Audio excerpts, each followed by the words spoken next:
Alright guys, today we're working on the 172. Got to put a stabilizer shock on the front strut. We got a Lord's shock. We got the nuts, bolts, carter pins for it. And here is the shock. And there is the STC for it, paperwork. So it's pretty straightforward. I just got a little pressure off the front. Put a few a toolbox and some waters on the horizontal stabilizer. And what we check is we check to see if there's any slack. And this bushing, and that bushing, as well as your steering links. You got one for the right and the left rudder. And here's the stabilizer shock. You got carter pin on each and 2 bolts. And what it is this shock, I know the shock's bad because it blew out the seals. But when you shake it, you want to make sure your bushings ain't worn out past the point to where the stabilizer shock ain't even engaging. So as you can tell, they are a slight bit of slack, but it is within spec.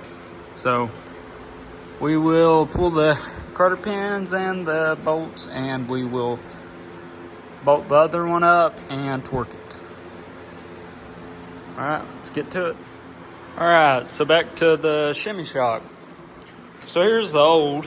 We got the old off, and has a bushing that goes in the strut that attaches to the strut.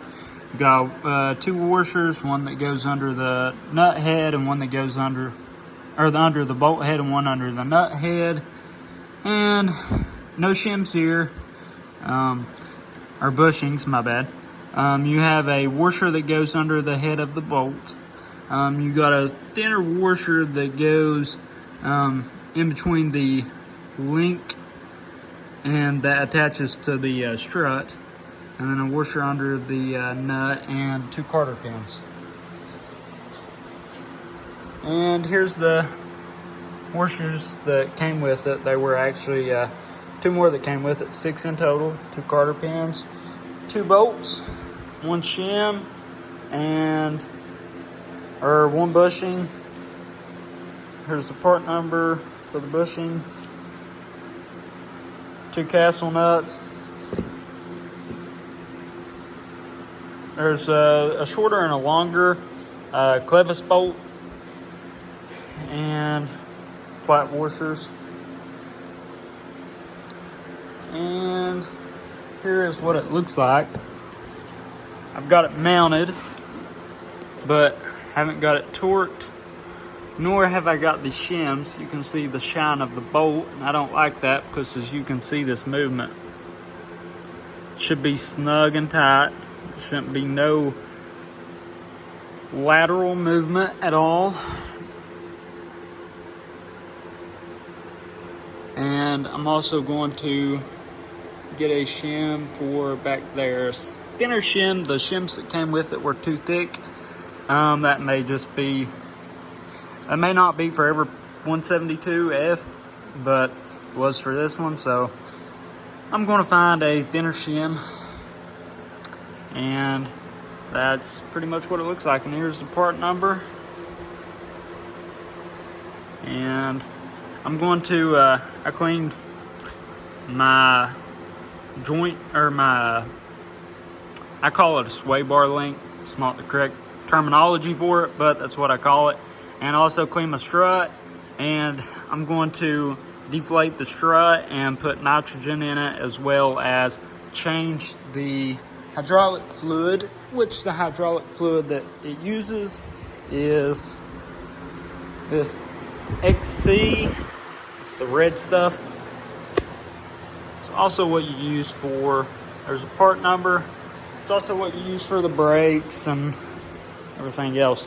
And I also got a radio problem, so that will be next up. And so far, so good. All right, guys.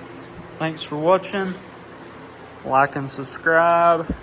And comment if you need any help, or if y'all like this this kind of content, or if you like me more videos of traveling or whatever it may be. But thanks for watching. Like and subscribe. So here's some of the things you got to check for as well after replacing the shimmy shock. The shimmy shock on the came off the old one. It was indeed blown. So if you're still having shimmy, which I haven't tried it yet, but you still need to check this even after replacing the shimmy shock. This is just some of the things to look for. So it's also you check for wheel bearing play. Check back and forth. And here there's a little bit.